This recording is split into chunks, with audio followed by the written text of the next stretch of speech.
You are listening to African Father in America podcast by Simon Javan Okello, live from Seattle, Washington, USA. Excellent. Thank you for joining me for another amazing episode of the African Father in America podcast. My name is Simon Javan Okello. I am in Seattle, Washington, I'm supposed to have a guest today, but the guest has not joined us. So as soon as the guest joins us, it will be wonderful. But for now, it will just be me sharing with you the proverb of the day, and also sharing with you the 3 nuggets of wisdom related to today's proverb. Let me know where in the world you are joining me from. As I said, I am in Seattle, Washington, and I love bringing you ancestral African wisdom. Every single episode of the African Father in America podcast is primarily grounded on African proverbs and 3 nuggets of wisdom and stories of our guests and updates about what's going on, especially in the world of Simon Javan Okello, where I share with you a lot about Madaraka Festival. I talk to you about what's going on in the community, especially here in Seattle, Washington, in the African diaspora community across the US, and also what's going on back in the motherland, back in Kenya, and and other parts of the continent. So our proverb today is beautiful. I am going to add it to your screen in just a moment. While I do that, please let me know where in the world you're joining us from. Let me know in the chats down there. And also let me know what you think of the proverb that I just added to the screen. The witness of a rat is another rat. The witness of a rat is another rat. In this episode of AFIAPodcast, we are going to explore, the meaning of this intriguing Ethiopian proverb. It says again, the witness of another rat, the witness of a rat is another rat. What does this bring to your mind? Join us now, and also every single Monday to Friday, 6 a.m. Pacific Standard Time, for these amazing conversations. And I think I have my guest here, so just give me a moment. Hey Rob, how are you? One moment. Rob, how are you doing?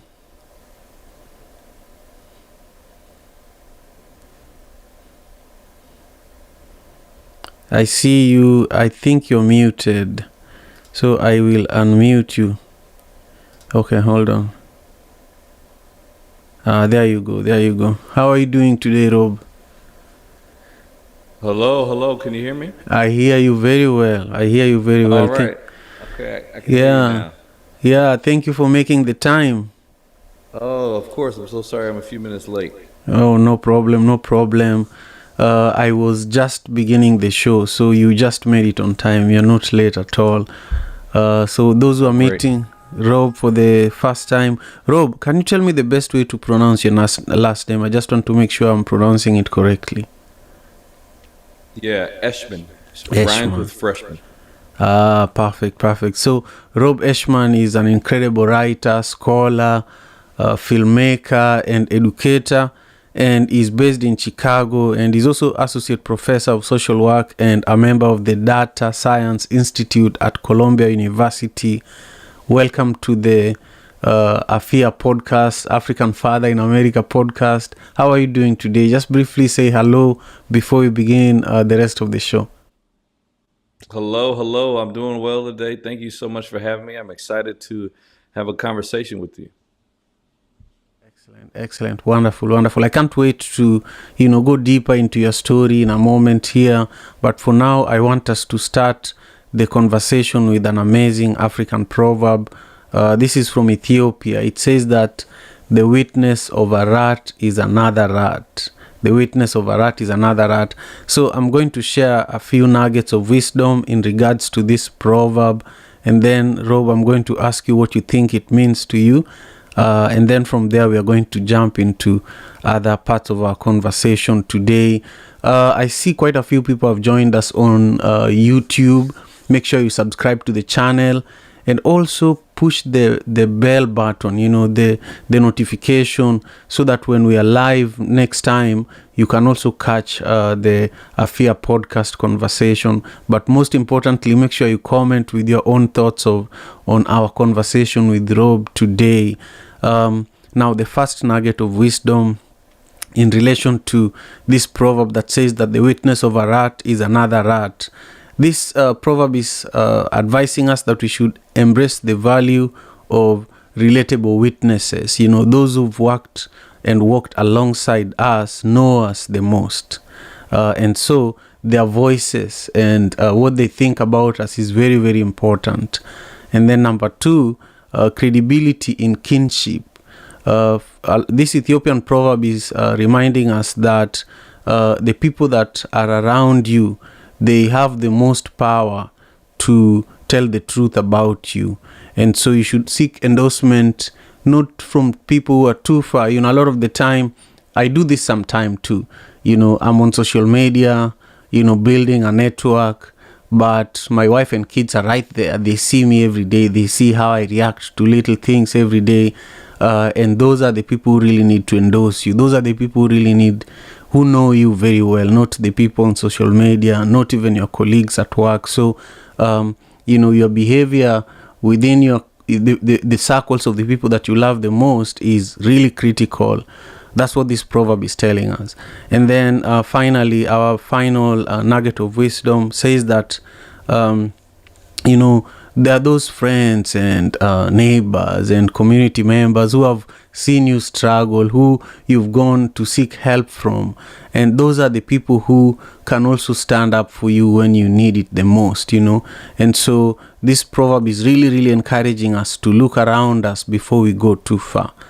But Rob, when we sent this proverb to you, what is it that came to your mind? I think I'm learning from you, and I had a different interpretation. I think for me, growing up, a rat is the animal that has a very negative connotation, right? It can mean a snitch. It could, right? It's kind of a dirty animal. When I'm living in New York and we see rats everywhere, and on the street when they're on a trash day, and it's just not pleasant. And so I thought that it more was referring to the ways that this idea of judging folks for behavior that we may not agree with, but realizing that if you are that part of doing that means that we are in that space with them. And I don't know. I don't think that my interpretation is right. So I think I'm learning from your interpretation here, where I appreciate this idea of kind of recognizing your community. And I think that's definitely a helpful nugget. Wonderful. Thank you so much. So I see that another incredible podcast has joined us and is watching the show, Kiden. Thank you so much for joining us. It means a lot. And to everybody else who is joining us, make sure you're commenting like Kiden just did, so that we can also give you a shout out and recognize your presence. But importantly, engage with the proverb for the day and let us know what you think about it. Now, Rob, I see that you're also associate faculty at Harvard's Berkman Klein Center for Internet and Society. You have so many accomplishments. And, earlier I was also introducing you as a scholar, writer, filmmaker, and educator. But one of the questions I love asking my guests is to take us back, at a time when you're maybe 8 years old, 12 years old, to an event that happened that inspires who you are today, as an educator, someone who is changing people's minds. I share a story about how when I was 8 years old, my mother gave me a bicycle and asked me to help her distribute milk and bread in our neighborhood in Kisumu, Kenya. I grew up in a very rough neighborhood. And those years formed who I am today. The discipline to wake up and do a show at 6 a.m. in the morning over the last 3 years. The discipline to produce the biggest African festival in the US now, Madaraka Festival, and just the drive to continue trying no matter how challenging it is came from those years. I want you to share with us a similar story of what really drives you today. Yeah, man. So I love that story, and I think that for me, it also starts with my mother. And what I would point to would be times when I was young, where my mother would read to my sister and I before bed, and every night there was like a book that she would be going through, and I have these memories of my mother reading to us, and then falling asleep as she's reading, Hey, and then my Rob, sister and I, yes. there's something that seems to be going on with your headphone when you speak. Can you continue? But it seems like let's try without headphones for a second, just for a second. I'm talking into a microphone, and then my Oh, I headphones are see. just for my audio. I see. Okay. So, I don't know why there is that echo. Try are one you more hearing time. an echo now? Yeah. I wonder if it's on my Um, side. let me check the settings bar. Yeah, it looks like I'm using the Yeti microphone, It's perfect and now. it's better now. It's perfect now. Okay. All right. Cool. So I was saying that I think I love that your story starts with your mom, and mine does as well. And one of the things that stands out to me is really impacting who I became is the time that my mother would spend reading to my sister and I. And I just have these memories of her reading us the Chronicles of Narnia, making it through the series of 6 or 7 books. And then, she would read and she would fall asleep while she's reading. And then my sister and I would play on the bed, jumping around until she would wake back up and then keep on reading. And that's just kind of a nightly routine that we had that I think really inspired my love of stories and of the written word. And so now, right, I think that reading and writing and thinking critically, that's my job. That's what I do. My little sister is an author who's written 5 children's books, Reese Eshman, and so it's just something that I really point to those moments of my mother instilling a love of stories in us. That really, kind of directed, where it is that we would land, without knowing, that was something that was more than just kind of a fun family activity in the evening. I love that. I'm a father of 3 daughters, and a lot of the time, almost all of them always ask me, "Daddy, read for us today again." They love just the way you've shared it is beautiful, and it makes me want to do it again, because now I know that when they're grown-ups, it might impact them this way. Yeah. Yeah, No, that's yeah. exactly right. Yeah, beautiful. So, I just want to continue on with our conversation. I see there are more people joining us on YouTube, but we're also live on Twitter, on X. We are live on LinkedIn and Facebook. So wherever you are, just make sure, you're engaging with the conversation and leaving us with your comments so that we know what you're thinking. Rob, I want us to continue on, and I know that your sister is now an author. You have a lot of students that you currently, support. I want you to imagine that you're talking to a group of, students in Africa. You've taken a journey to Africa, and you're sharing with them, your accomplishments, and they want to know your biggest accomplishment in this moment, whether it's a project that you recently released, whether it's a book, share with us. Yeah. I think for sure my biggest accomplishment to date has to be my new book, When the Hood Comes Off: Racism and Resistance in the Digital Age. It's a book about the ways that technology is changing how we experience, understand, and respond to racism. This is a book that is based on 8 years of research, interviews with more than 80 students in 5 different cities around the country, survey of thousands of people, and an analysis of millions of tweets over a 10-year period, looking at trends and how people talk about race online. And so the book was a huge undertaking, but a very personal project that I made sure, even though it was data driven, is also story driven, and it's human centered. And so I'm very excited to have that book out in the world, and I think it, I did what I set out to do in terms of wanting to tell a comprehensive story of how the internet and online communication is changing the way we experience race every day. Wow, that's beautiful. Do you have a copy of the book with you right now by any chance?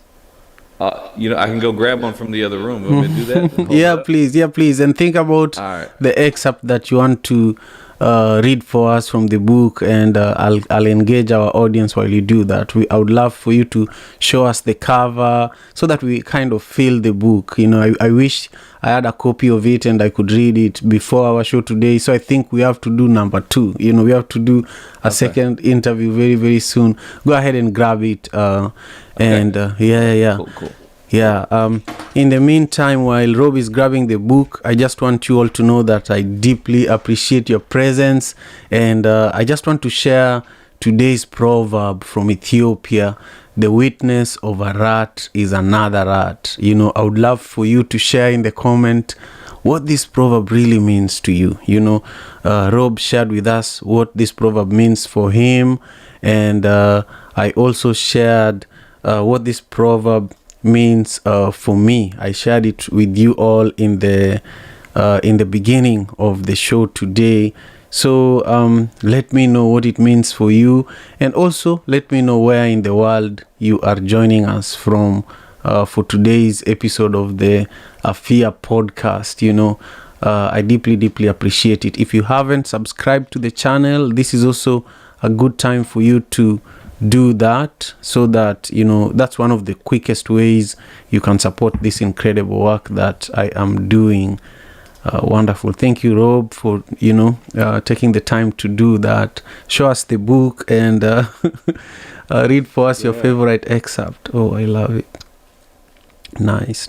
When the hood comes off. When the hood comes off, and so you can see that the cover design is this image of a Ku Klux Klan hood, which is maybe the biggest symbol of racism in the United States. But then it also here, right, we can see silhouettes of people who are engaging in activism. And so what I wanted the cover to show is that, right, this is not just a book about racism. This is also a book about resistance. And I think that I spend a lot of time talking about how racism has changed, how expressions of racism has changed. But then in the second half of the book, it's all about the fight. And it's about the way that the young folks of color, Black folks, are using digital tools in order to challenge racism in new and innovative and exciting ways. And so that, you know, the cover image is special for me.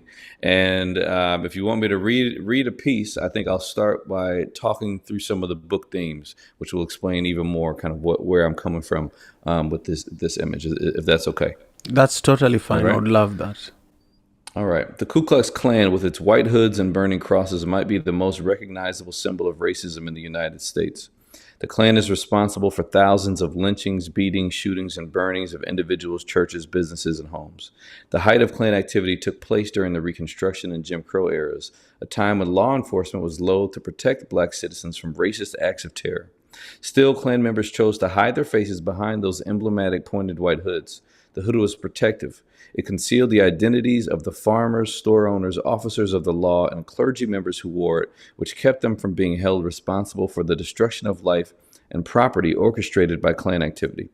For the past half-century, racism has been hiding behind a more metaphorical hood, subtlety. The book begins by exploring the decreased visibility of racism in the post-Jim Crow United States. Today, formal discrimination is outlawed, overtly racist language is frowned upon, and racism largely operates through indirect and invisible mechanisms. This, I suggest, is racism under the hood, or masked racism. This is the racism many of us have come to expect, the racism that scholars have spent decades uncovering, what David Williams calls the everyday discrimination that people of color experience in mainstream environments.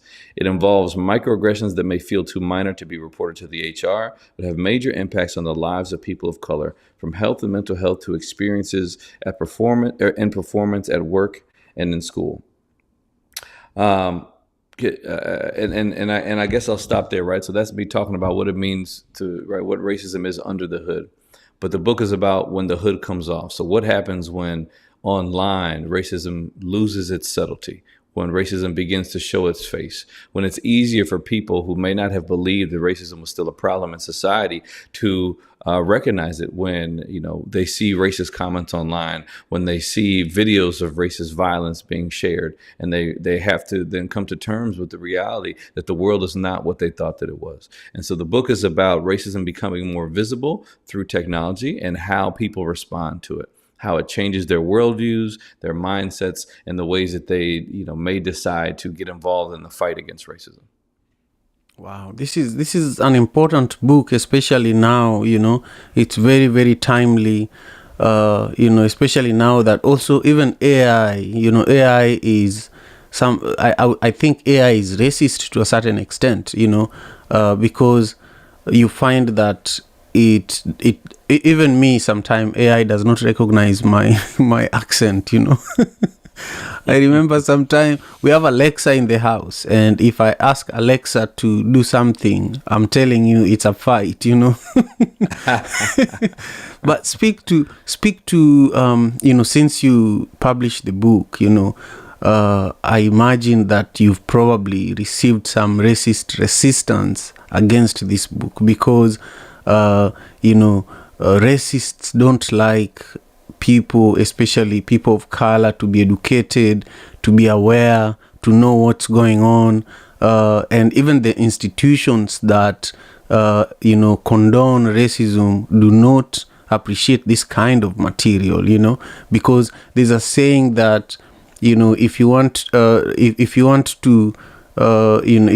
to manage black people, you give them books.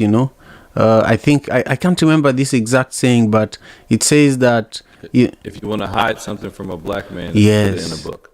Yes. Now speak to this for a moment. What are some of the challenges or the pushback? Yeah, that's the right word. The pushback that you have received since you published the book. Yeah, so I definitely have gotten a few emails from folks who dislike anything being publicized about racism. People who would suggest that we're making much ado about nothing, and that the problem with racism is that people won't stop talking about it, and people who believe that if you stop talking about racism, it will go away. So I've definitely gotten those messages, but I think more of the issue is less pushback and more, how do you get it in front of the right audience? Because who's going to pick up a book to read about racism? Right? A lot of times it's going to be people who want to know more about racism. And if you want to learn more about racism, then that means that you're on the side of being ready for growth, potentially. And so the issue is with books about race like this is what is their audience, and how do you get these arguments in front of people who need to be convinced that racism is real, that racism is a problem, and who need to be recruited to the side of anti-racism. So that, I think that is one of the bigger issues, is when we have these types of conversations, often it's only like-minded people that show up. And so, this is something that I wrote the book in a way that is easy, right? I'm dealing with complex ideas and arguments, but I wrote it in a way that's easy to understand and easy to share. And I hope that people who read it will feel like they can, use some of these explanations in the book in conversations with friends and family members who may think differently about race than they do. It's funny because one of the things I talk about in the book is that in person it can be difficult to have. Hey Rob, you remember what you did to fix the audio earlier? Could you do it again?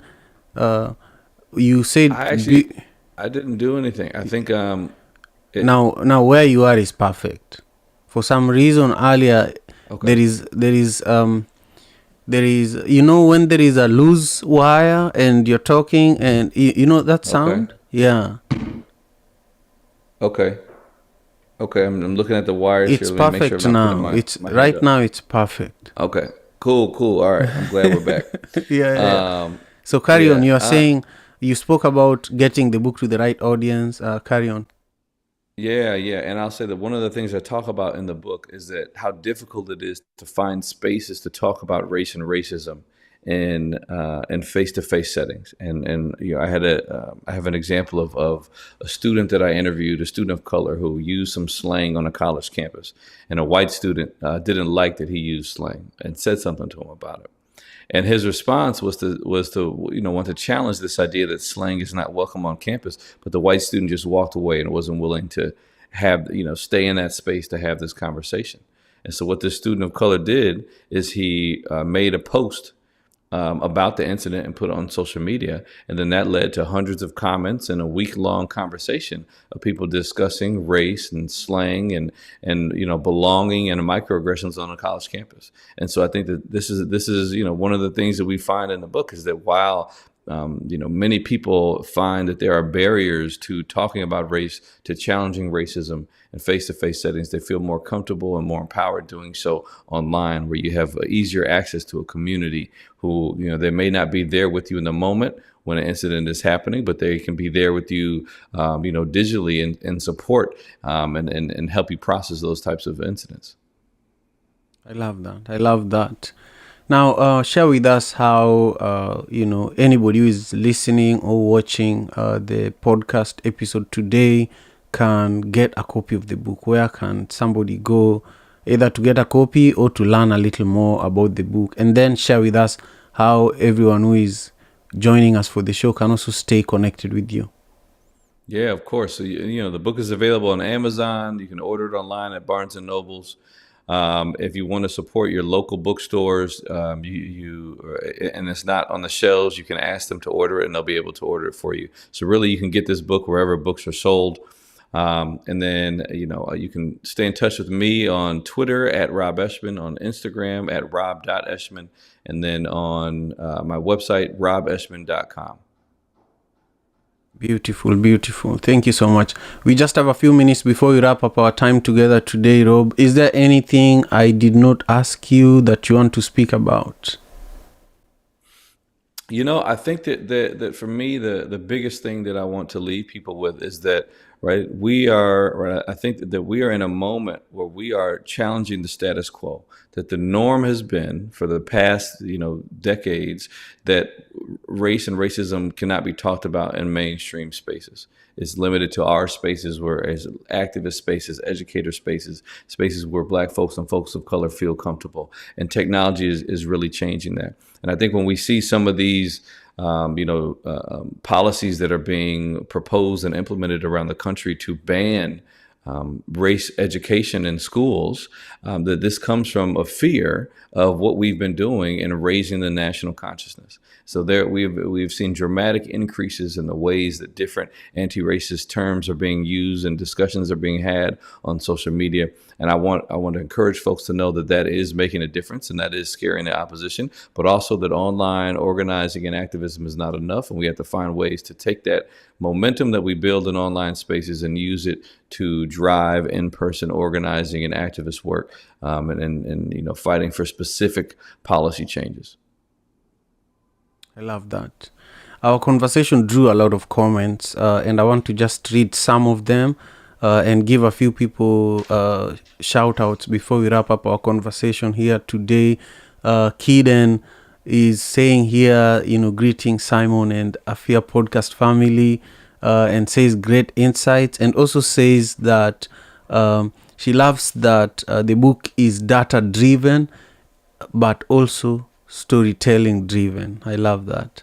And Joanne is joining us from Nairobi, Kenya. I wanted to say, Rob, that you should get this book also to Africa, and maybe we could email and talk about how some copies could get to book clubs and libraries and places that people enjoy reading in Africa, because racism is not talked about in Africa. So a lot of African people who are moving here in droves, they really face challenges because they don't educate themselves about racism before they come to America. They educate themselves about the opportunities financially that they can get when they come here, and they think of America as a place of greener pastures, which it is, but racism impedes this progress that a lot of our people see that they could get in America. So I want you to speak to that as we close. But just a big shout out to Joanne, who is a lawyer and economist and has been a guest here on the show before. And she says that, thank you, Rob, for sharing your work with the globe. And she said so many other things, but I'll leave it for you who is watching to read some of these incredible comments here that Joanne has shared with us. Again, Rob, any comments on my last sentences before we close? Man, I would love to stay in touch and figure out a way to get the book to Africa. I think that would be, amazing. Whether it's book clubs and libraries, or I'd love to visit too. And so let's definitely keep in touch about that. And then I will say that, right, I do think that you're right that not everyone knows the history and current relevance of racism in the United States, and in particular immigrant communities, right, that anti-blackness is global. And right, that we know that the right immigrant communities are coming with their own notions of what race means in America, and that could be problematic. But then I think that it's important for us to talk about how racism is global, because there are a few places in the world that were not colonized, and so from colonization, in the motherland, to the legacy of slavery here, that there are these histories that impact the ways that we have developed, the ways that we think, that we need to acknowledge and understand. And then also it's important, I think, for us to kind of rescue the memory of the change makers and the people who have fought against racism consistently around the globe, and how we can use our understanding of those struggles to empower ourselves and to do better in the work that we're trying to push forward now. Beautiful. Thank you so much, Rob. I have so many questions and thoughts, but we are out of time. I want us to do a follow-up conversation, but I really want us to connect about Africa, because I do take groups to Africa. And one of the groups I've been planning and hoping to take, at least in the next year, is a group of writers and authors, so that you bring your books and promote it in the motherland. But we also do a retreat, where we can engage with other writers and authors who are in the continent, and hopefully create collaborative projects, hopefully record podcast episodes together, and hopefully just go deeper, and also go through times of healing, and eat good food and enjoy, and just be in an environment where the work that we do is uplifted in a completely different way. So if you're interested in that, please let Nanda reach out and ensure that we are connected so that we can discuss further. But I just want to encourage you to continue doing the amazing work that you're doing, and me and my team, we will be here to support as much as we can. Thank you again so much. I appreciate it. Thank you. This is a great conversation. I'm so glad to be here and look forward to staying in touch. Excellent. Thank you so much. Africa, Father in America. Tujikaze, jikaze. Africa, jikaze, America. Jikaze. You are listening to African Father in America podcast by Simon Javan.